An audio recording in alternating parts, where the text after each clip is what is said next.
Okay, so today we're going deep on Alpha Phi Omega.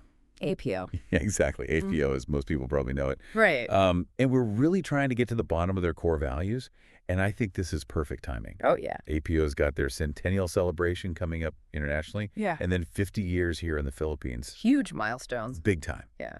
Yeah, so it just feels like the right time to kind of look at, what makes APO tick. Absolutely. I think what's so interesting about APO and their values is they're really not just like some words on a page. Right. They're really lived out, and that's what we're going to explore today.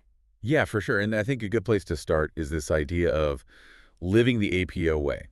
Okay. And from kind of looking through everything, it seems like leadership, friendship, and service are kind of the big three pillars. Yeah, you hit the nail on the head. Those are the core values. Okay, cool. So let's break them down a bit further.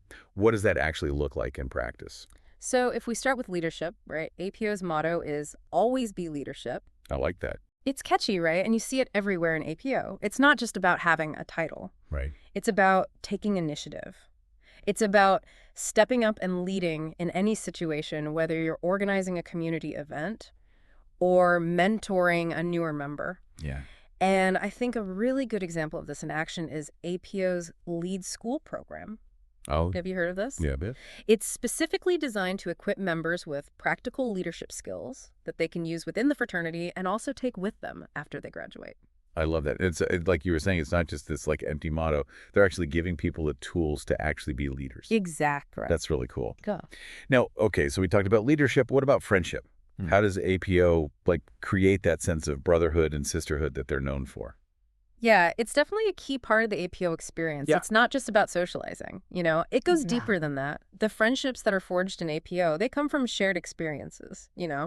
Like you're volunteering side by side at a homeless shelter, or you're working together on a fundraising campaign for a cause that you all believe in. Right.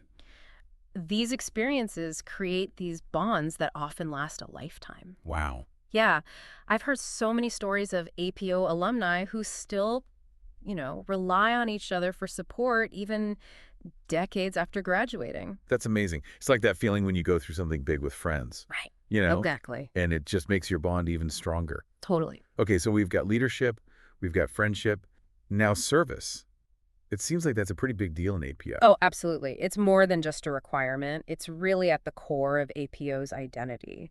And you see it in their dedication to all sorts of service projects, like take the National Blood Services Program, for example. Okay. APO chapters across the country organize blood drives, and they're incredibly effective at it. Wow. Yeah. They're not just talking about helping others. They're really rolling up their sleeves and doing it. That's so cool. They're really putting their values into action. Exactly. It's amazing how they can mobilize their whole network for a good cause. So we've got these three values: leadership, friendship, service. They all seem pretty powerful on their own. But are they separate, or do they kind of work together? That's a great question, and that's where things get really fascinating. These values are not isolated. They actually work together to create a unique experience for APO members. Okay, I'm listening. Think of it this way. Strong leadership helps guide meaningful service, right? And those shared experiences of service actually strengthen the friendships between members. Nice. It becomes this cycle where each element feeds into the others. Yeah, I get it. It's like each part makes the other parts even stronger. Exactly. It's this kind of synergy between the values that makes APO special. Cool. So we've been talking about this idea of living the APO way, and it seems like it comes from like a podcast for APO members. Yeah, that's right. But could these values apply to anyone, even people outside of APO? Absolutely. I think that's one of the really cool things about these principles. They resonate far beyond just the fraternity world. Like how? Well, think about it in the context of your own workplace. What if you approached your job with a commitment to being a leader, building genuine friendships with your colleagues, and finding opportunities to serve others? I mean, it could totally transform your experience at work. And who knows, it might even inspire the people around you. Yeah, that's a really good point. Like, you don't have to be an APO to try and live by these values. Exactly. It's more like a blueprint for how to have a more fulfilling life no matter who you are or what you do. I agree with that. Cool. Yeah.